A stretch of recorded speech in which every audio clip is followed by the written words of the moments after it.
Salutare și bine ați revenit pe canal! Astăzi vreau să fac din nou o geantă pentru sacoșele de mers la cumpărături. După ce mi-am făcut geanta în luna ianuarie, atât mama cât și sora mea mi-au cerut câte una. O să fac 3 în total astăzi, una pentru mama, una pentru sora mea și una pentru colega de muncă a surorii mele. Construcția diferă puțin față de geanta mea, dar sper că va fi la fel de simplu de făcut. Vreau să vă arăt aici, mi-am desenat pe caiet o schiță. În mare parte ele sunt la fel, diferă sistemul de închidere și buzunarele care vor veni la exterior. Una din ele o să o fac cu fermoar, iar celelalte două vor fi cu închidere cu capse, la fel cum am făcut-o pe cea neagră. În rest, la interior, voi avea câte 2 buzunare la fiecare, iar la exterior, la cea cu fermoar, o să am buzunare pe lateralele mari, dar și pe cele înguste, iar la cea cu capse o să am buzunare exterioare doar pe bucata asta mare. Materialul de bază la toate gențile este in. Îl voi folosi atât pentru baza asta albastră, cât și pentru buzunare. Dublura este din bumbac. Am aici lateralele mari plus buzunarele, bucățile laterale înguste plus fundul genții, porțiunea cu fermoar. Aici am cusut pe o bucată de material fermoarul, l-am făcut sandwich între cele 2 bucăți, materialul de la exterior și dublură. Am folosit câte un pătrățel de material să blochez fermoarul la ambele capete. Buzunarele interioare, unul mai și mai mic, unul mai mare, și cele 2 cordane care vor forma mânerele genții. Am început în mod greșit prin a face cusătura care vine pe mijlocul buzunarului exterior. Mi-am dat seama undeva pe la jumate că dacă o să fac cusătura asta prima dată, nu am cum să întorc buzunarul pe față. Așa că m-am oprit, am desfăcut cusătura și am început în mod corect cu tivul de sus de la buzunare. Mi-am trasat aici cu un creion exact forma pe care am vrut să o urmez și am făcut tivul la ambele buzunare. Am decupat apoi cu foarfeca de zigzag pentru că nu am vrut să folosesc mașina de surfilat, era o curbă destul de mare.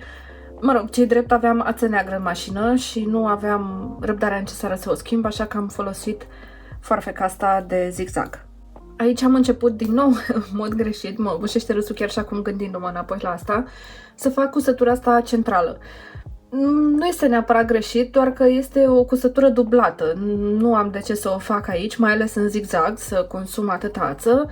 Aici mi-am dat seama din nou că nu am de ce să o fac și m-am oprit, am desfăcut și am luat-o de la capăt. Am continuat cu finisarea tivului de la buzunar. Am făcut doar un tighel de aplatizare, o cusătură simplă la exterior și m-am folosit de marginea piciorușului pentru a menține distanța egală până la margine.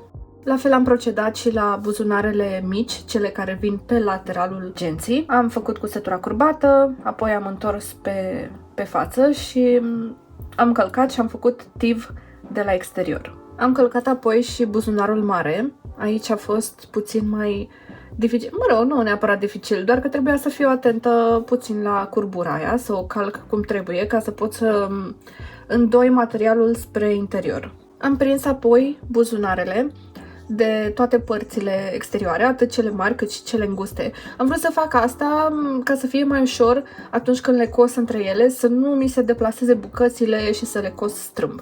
Le-am cusut pe toate de la exterior cu o cusătură simplă la margine, nimic complicat aici.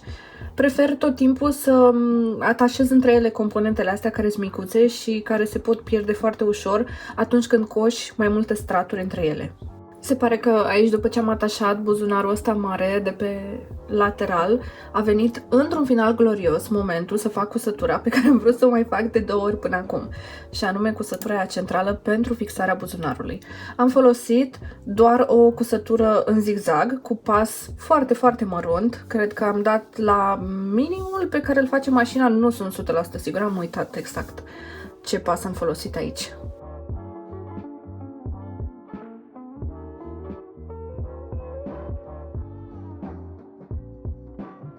Am cusut aici atât buzunarele interioare cât și cele exterioare. Am aici bucata care o să vină jos de tot și cele 2 bucăți laterale. Iar pentru exterior am 2 bucăți din astea late și 2 din astea înguste. Acum urmează să unesc toate părțile astfel încât să obțin și fața și interiorul genții.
Am fixat aici temporar mânerele de la geantă să nu fugă sub picioruș în timp ce o să cos tot ansamblul.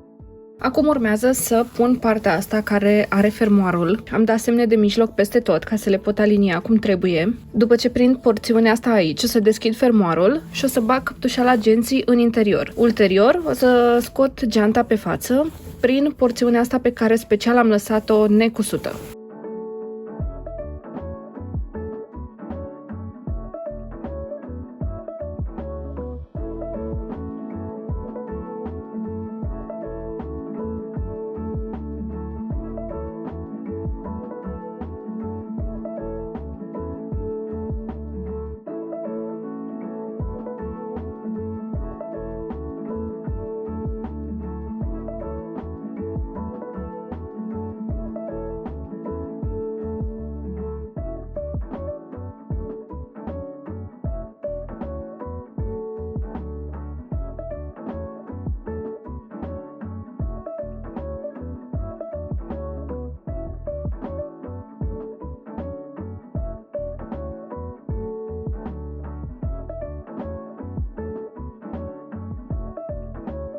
Ok, am întors geanta pe față și totul este în regulă.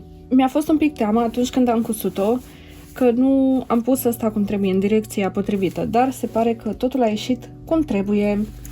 Acum, ce mi-a mai rămas de făcut este să închid porțiunea asta pe care am lăsat-o deschisă ca să o pot întoarce pe față și mă gândesc dacă să îndoi puțin aici sus sau nu, ca să-i fac aici așa, puțină margine.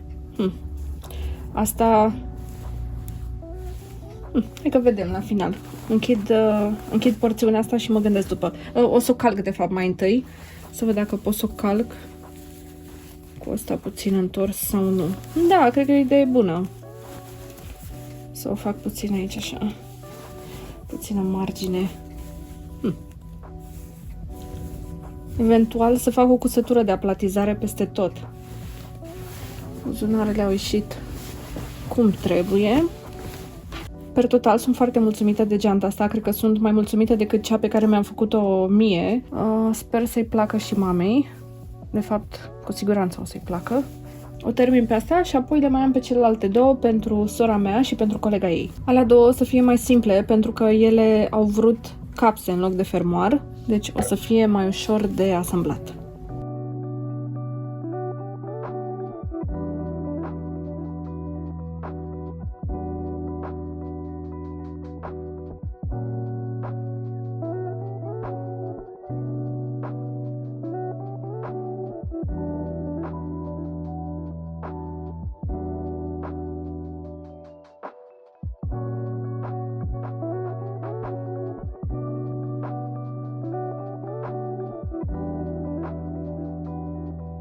Pentru celelalte două genți care se vor închide cu capse, procesul este aproape la fel, diferă puțin doar buzunarele de la exterior și faptul că aici am mers cu mânerele genții și pe lateral, ca să pot ascunde marginile de la buzunarul ăsta mare. La final am fixat aici și capsele, la una din ele am pus o capsă și la cealaltă am pus două, cred că am uitat să filmez tot procesul, dar nu e nimic interesant, sunt doar capse.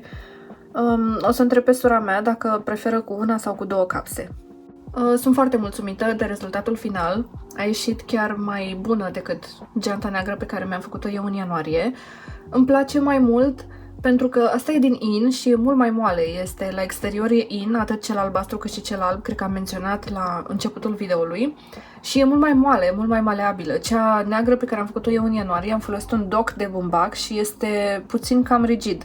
Lucru care nu e neapărat rău, doar că îmi place mult mai mult asta albastră. Îmi place și cât de mare am făcut buzunarele astea la exterior, sunt foarte încăpătoare, încape la fix o sacoșă din asta de cumpărături. Îmi plac și buzunarele interioare, am pus la toate trei gențile, cred că am uitat să filmez, dar la toate trei am pus câte un ineluș din ăla la interior ca să pot agăța cheile de ele sau bănuțul acela pentru căruțul de cumpărături. Mi se pare foarte utilă o sacoșă de genul ăsta și, drept urmare, două persoane mi-au cerut după ce am făcut-o pe mea. Buzunarele astea laterale le-am făcut mai scunde decât buzunarele mari pentru că nu mi încăpea mâna cum trebuie în ele. laterală este destul de îngustă și nu poți să bagi, de exemplu, o sticlă cu apă sau ceva și apoi să bagi mâna să o scoți cum trebuie. Deci era cam îngust totul, așa că ăsta e motivul pentru care nu se continuă la același nivel cu cele exterioare. Nu că ar fi chiar așa important, până la urmă este doar o sacoșă de cumpărături, dar ăsta e motivul pentru care nu vin la nivel egal. Vă recomand cu mare drag proiectul, este foarte ușor de făcut. Nu am avut tipar pentru el, dar m-am uitat pe YouTube și pe Pinterest pentru inspirație și apoi am tăiat piesele cum am crezut că o să vină mai bine.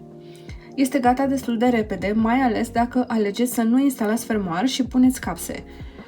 Cred că puteți folosi chiar și nasture pentru închidere sau o bucată de velcro, arici din acela de închis. Asta a fost tot pentru videoul de astăzi, vă mulțumesc pentru vizionare și vă invit să vă abonați la canal pentru alte tutoriale simple și ușoare.